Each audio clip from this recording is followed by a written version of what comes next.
Flanked by his Secretary of State, UN Ambassador, and National Security Advisor, President Trump is turning up the heat on North Korea for a third time this week. Late tonight, asked, is the U.S. going to war? I think you know the answer to that.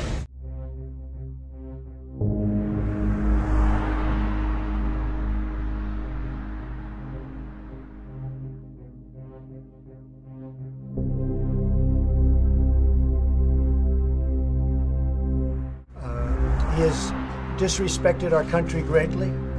He has said things that are horrific. And with me, he's not getting away with it. He got away with it for a long time between him and his family. He's not getting away with it. It's a whole new ballgame. And he's not going to be saying those things, and he's certainly not going to be doing those things. I read about we're in Guam by August 15th. Let's see what he does with Guam. He does something in Guam.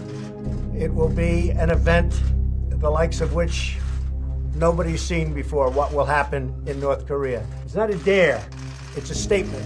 It has nothing to do with dare. That's a statement. Today on the sun-drenched beaches of Guam, a tale of two islands. Tourists enjoying vacation, while Homeland Security officials issue stark warnings. What to do if North Korea carries out its threat to lob 4 ballistic missiles in this direction. In the event of a missile attack, do not look at the flash or fireball. It can blind you.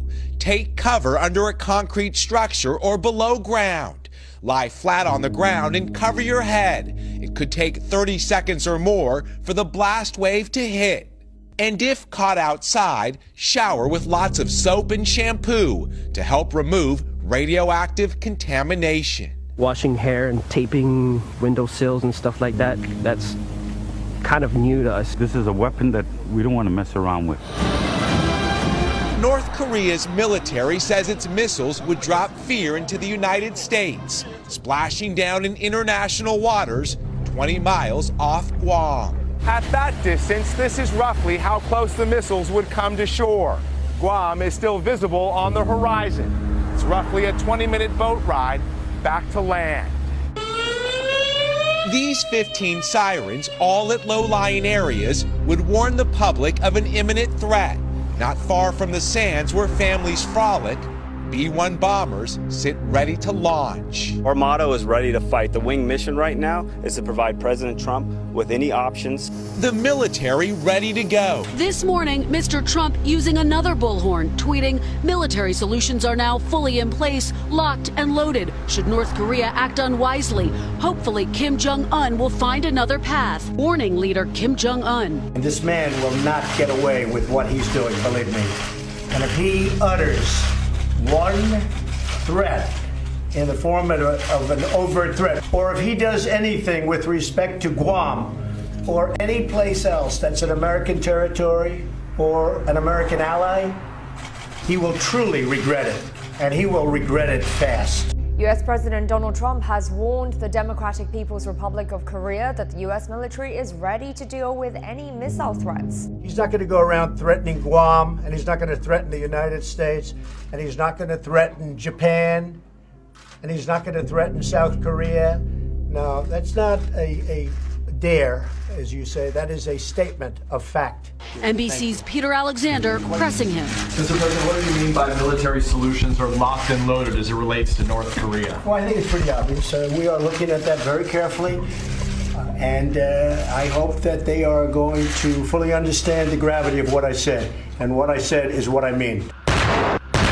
In terms of being locked and loaded, the U.S. military is always at a heightened state of readiness on the Korean Peninsula.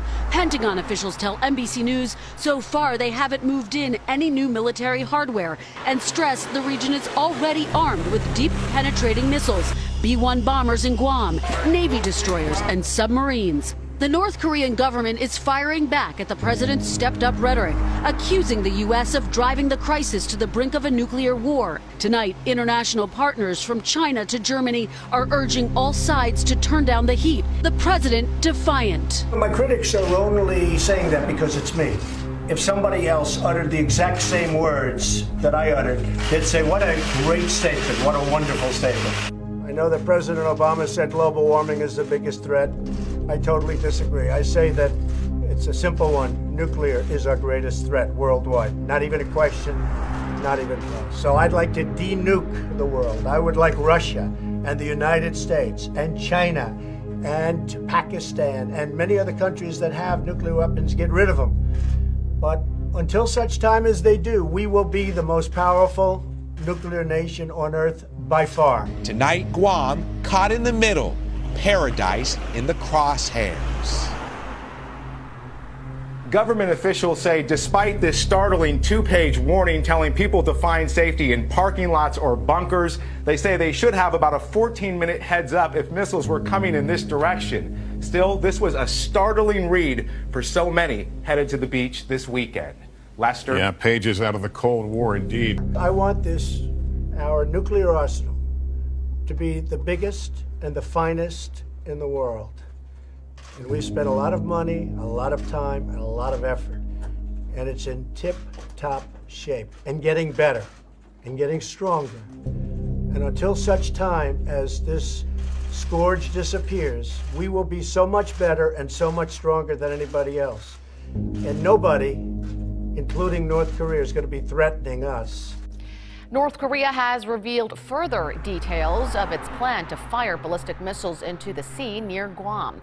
It's now specifying it will launch 4 intermediate-range missiles in the coming days. While most experts believe this is yet another bargaining chip for the regime's political gains, South Korea's military has sent out a strong warning against Pyongyang. Kwon Jang-ho starts us off.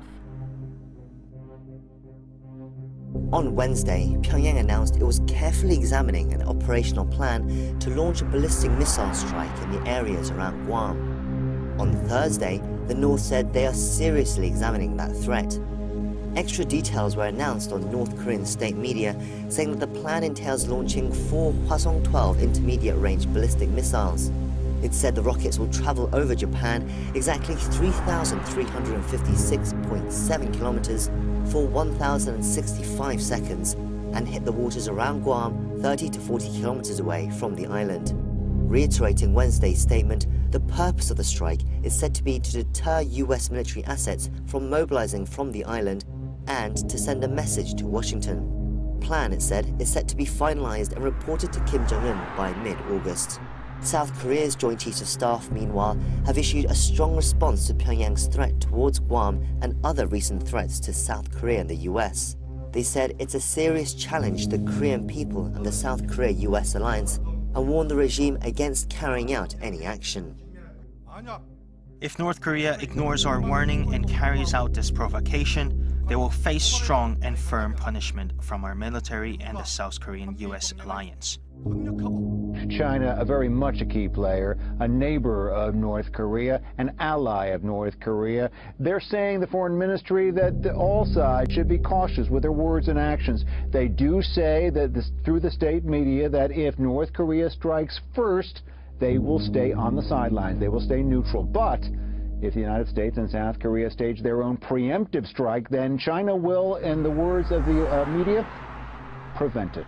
Another ally of the United States weighing in proximity to all this, Australia, its prime minister saying that if anything goes down, it stands shoulder to shoulder with the United States, Bill. And is there more reaction from the Korean Peninsula, Greg? Absolutely. On both sides of the DMZ, South Korea, the defense minister saying to his troops that they should stand in heightened readiness just in case there's any provocative moves from the north. He underscored, and we just heard from the Pentagon also underscoring that starting August 21st, U.S. and South Korean forces will stage joint military exercises as planned. That's another thing that's gotten North Korean a little bit upset. From the regime of Kim Jong-un today, we get something out of state media, a little bit obtuse. The mainland of the United States should not feel safe, according to one official editorial. The regime would use, in their words, ultimate means if anything untoward happens. One-upsmanship, very dangerous on both sides right now, Bill. No question.